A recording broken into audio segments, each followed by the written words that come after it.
हालांकि बसवराजू का एनकाउंटर 21 मई को हो चुका है, लेकिन उसके किस्से और उसको लेकर के जिज्ञासाएं अभी भी लोगों में हैं। इन्हीं जिज्ञासाओं को शांत करने के लिए आज हम आपके लिए बसवराजू की उस कहानी को लेकर के आए हैं, जिसके कारण या जिस वजह से या जिसके बाद वो माओवाद की तरफ मुड़ा और इतना बड़ा नेता बन गया। बसवराजू छत्तीसगढ़ ही नहीं पूरे देश में माओवाद का चेहरा बन चुका था, क्योंकि वो माओवादी संगठन का महासचिव पद पा चुका था। लेकिन आज कहानी केवल इस बात पर फोकस है, उस टर्निंग पॉइंट पर फोकस है, जिसके बाद बसवराजू एक बड़ा माओवादी नेता बना और उसके एनकाउंटर के बाद केंद्र सरकार से लेकर के राज्य सरकार और सुरक्षा बलों ने जश्न मनाया। पहली बार मध्य भारत का सबसे एडवांस 3 टेस्ला MRI। सारी स्कैनिंग 6 से 10 मिनट में हो जाती है, जहां आम MRI मशीन 45 से 1 घंटे लेती है।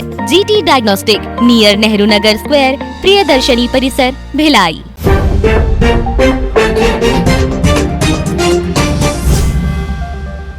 नमस्कार, मैं हूं मयंक चतुर्वेदी और आप देख रहे हैं तीरंदाज।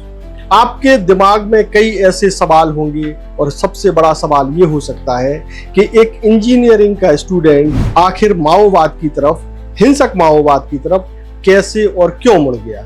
इसको लेकर के तीरंदाज ने एक पड़ताल की और एक आपके लिए एक जानकारी जुटाने की कोशिश की कि आखिरकार केशव राव उर्फ बसवराजू उर्फ गगन्ना किस वजह से माओवाद की तरफ गया और वो इतना बड़ा नेता बन गया।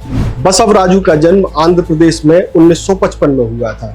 उसका एक गांव है श्रीकाकुलम, वहां उसके परिवार के यानी कि बड़े भाई और माँ अपने परिवार के साथ रहते हैं। 1955 में जन्म के बाद से बताते हैं कि बसवराजू यानी कि केशव राव एक अच्छा स्टूडेंट था, पढ़ने लिखने में ठीक था। वो अपना दाखिला लेता है वारंगल के सबसे अच्छे इंजीनियरिंग कॉलेज में, जिसका नाम था रीजनल इंजीनियरिंग कॉलेज। जिस तरीके से आज NIT है, बताते हैं कि उस समय NIT जैसा रुतबा वारंगल इंजीनियरिंग कॉलेज का था और वारंगल को इंजीनियरिंग का एक हब माना जाता था। जैसे भिलाई को अगर कहते हैं कि एजुकेशन का सेंटर है और जिस तरीके से कोटा को कोचिंग हब कहते हैं, उसी तरीके से वारंगल को इंजीनियरिंग का हब माना जाता। वहाँ अच्छे अच्छे कॉलेज थे और वहाँ से पढ़े लिखे तमाम बच्चे जो है अच्छे अच्छे पदों पर गए। केशव राव उर्फ गगन्ना उर्फ बसवराजू भी वारंगल से ही अपनी B.Tech की डिग्री कर रहा था और उसके बाद उसको M.Tech की तैयारी करनी थी। लेकिन 1918 में एक घटनाक्रम होता है। हालांकि बसवराजू यानी कि जो गगन्ना है वो 1980-81 के आसपास ही RSU, जिसको कि रेडिकल स्टूडेंट यूनियन बोलते हैं, उससे जुड़ गया था। और बताते ये भी है कि उसमें वो जिला अध्यक्ष या सचिव के पद पर था। हालांकि ये स्पष्ट नहीं हो पाया है, लेकिन ये तय है कि वो या तो जिलाध्यक्ष था या सचिव के पद पर था। ऐसी जानकारी जो है बसवराजू के बड़े भाई, जिनका नाम N दिलेश्वर राव है, उन्होंने एक इंटरव्यू में भी दी थी। वो भी कंफर्म नहीं थे, उन्होंने भी यही कहा था या तो बसवराजू वहां अध्यक्ष था या फिर सचिव की भूमिका में था। 1982 को उसी इंजीनियरिंग कॉलेज में एक विवाद होता है। उस विवाद में ABVP के छात्र और RSU से, जो कि student union, radical student union है, और ABP यानी अखिल भारतीय विद्यार्थी परिषद के जो छात्र हैं, उनके बीच में कैंटीन में, जो इस कॉलेज की कैंटीन है, उस कैंटीन में विवाद होता है। मारपीट होती है और मारपीट ऐसी होती है कि अखिल भारतीय विद्यार्थी परिषद से जुड़े एक छात्र की मृत्यु हो जाती है। इस मृत्यु के बाद जो है सभी जो छात्र थे, जो RSU से जुड़े हुए थे, जो उस घटनाक्रम में वहां मौजूद थे, जिनमें बसवराजू भी शामिल था, यानी कि गगन्ना भी वहां मौजूद था। उस घटनाक्रम में उसकी क्या भूमिका थी, ये पुलिस की जांच का विषय हो सकती है, लेकिन वो भी वहां मौजूद था। इस घटनाक्रम के बाद सारे छात्र जो है अपने अपने गांव भाग जाते हैं और बसवराजू भी भाग करके अपने गांव चला जाता है। पुलिस की जांच चलती है। जांच चलने के बाद उसके गांव में पुलिस पहुंचती है बसवराजू की तलाश, यानी कि केशव राव उर्फ बसवराजू उर्फ गगन्ना की तलाश में पुलिस केशव राव यानी कि गगन्ना के घर पर गांव में पहुंचती है। गांव में जब पहुंचती है तो वहां उनके एक बड़े भाई हैं, जिनका नाम N दिलेश्वर राव है। उनका दावा है कि जब पुलिस पहुंचती है तो पुलिस को गगन्ना नहीं मिलता है, यानी बसवराजू नहीं मिलता है। कुछ समय बाद जो है, कुछ दिनों बाद, केशव राव यानी उनके बड़े भाई हैं, जो उनसे करीब 2 साल बड़े हैं, वो खुद जो है बसवराजू को लेकर के पुलिस थाने पहुंचते हैं। बड़े भाई का दावा ये है कि 5 दिन तक पुलिस जो है उनको एक थाने से दूसरे थाने ले जाती है, उनसे मिलवाती नहीं है।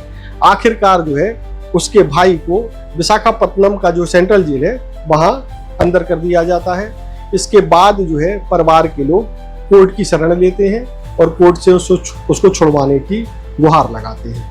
मामला चलता है, जमानत भी मिल जाती है उसी कुछ महीनों बाद। जमानत मिलने के बाद बसवराजू बाहर आता है और उसके बाद 1983 के बाद वो अचानक से गायब हो जाता है। 1983 के बाद से परिवार का कोई भी सदस्य जो है बताते हैं कि उस बसवराजू से नहीं मिला। फोन पे कभी कभी संपर्क होता था और संपर्क होने के दौरान ही जो है कई बार परिवार के लोगों ने उससे कहा कि वो घर आ जाए, लेकिन वो घर नहीं आया। इसी बीच उसका संपर्क माओवादी संगठन के बड़े नेताओं से होता है। यहाँ हम आपको एक चीज और बता दें कि जो RSU है यानी कि रेडिकल स्टूडेंट यूनियन, उसकी स्थापना 1974 में हुई थी और ये RSU CPI यानी कि कम्युनिस्ट पार्टी ऑफ इंडिया माओवादी का एक स्टूडेंट विंग थी। आप एक तरीके से अंदाजा लगा सकते हैं कि बसवराजू जो है अपने कॉलेज के दिनों से ही जो है माओवाद से जुड़ गया था उसकी स्टूडेंट यूनियन के जरिए। यहाँ आपको एक और चीज बता देते हैं कि उन दिनों कहा यह जाता है कि जो वारंगल जिला है वो माओवादियों का बहुत बड़ा गढ़ था। वहाँ बड़ी संख्या में जो है कम्युनिस्ट पार्टी ऑफ इंडिया माओवाद जो विचारधारा है उससे जुड़े हुए लोग बड़ी संख्या में थे और उनका अच्छा खासा प्रभाव था।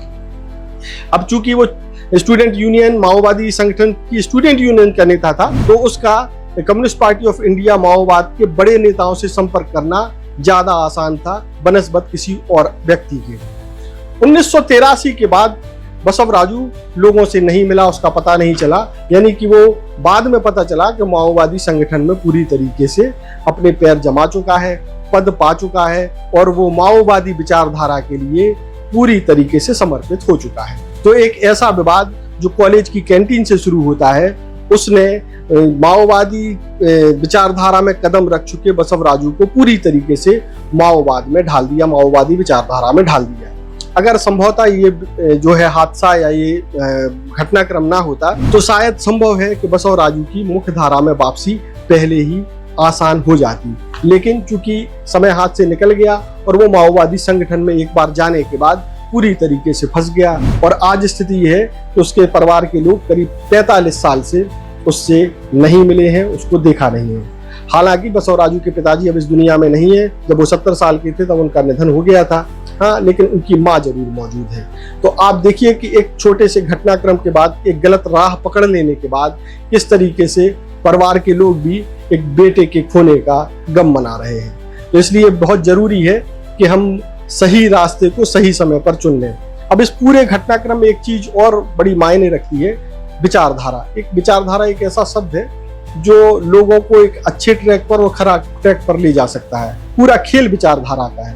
आप किसी समुदाय में जाएंगे तो वहां एक अलग विचारधारा है, किसी संगठन में जाएंगे तो एक अलग विचारधारा है, और वो विचारधारा सही है या गलत है उसके पैमाने अलग अलग हो सकते हैं, लेकिन जो विचारधारा है वो अपने आप को सर्वश्रेष्ठ मानती है, भले ही उससे दूसरे लोग काफी नकारात्मक तरीके से प्रभावित होते हैं।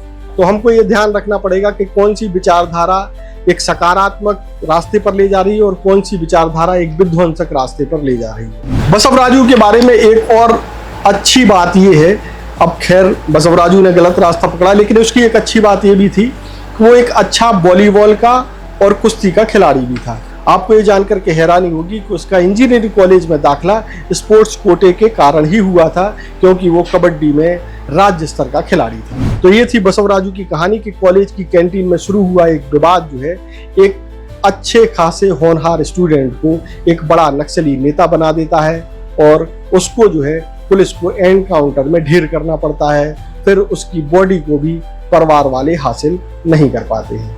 देश और दुनिया की ताज़ा तरीन खबरों से जुड़े रहने के लिए आप तीरंदाज को सब्सक्राइब करना बिल्कुल ना भूलें और बेल आइकन को जरूर प्रेस कर लें। और अगर आप हमारे इस वीडियो को हमारे फेसबुक पेज पर देख रहे हैं तो कृपया करके उसे भी फॉलो कर लें। नमस्कार। खुश है तो फिर खुशी मना ले, छोटा बड़ा केक मंगा ले, संगम में मिलता है बढ़िया केक। संगम में मिलता है बढ़िया केक। स्पर्श multi speciality hospital full time विशेषज्ञों की देखरेख में आईसीयू की श्रेष्ठ सुविधा के साथ आपकी सेवा में सांस, दिल, पेट, एक्सीडेंट, प्रेगनेंसी इत्यादि की गंभीर बीमारियों के बेहतर इलाज की सुविधा, साथ ही न्यूनतम दर पर हेल्थ पैकेज की सुविधा। स्पर्श मल्टी स्पेशलिटी हॉस्पिटल, एक एहसास अपनेपन का। तीरंदाज।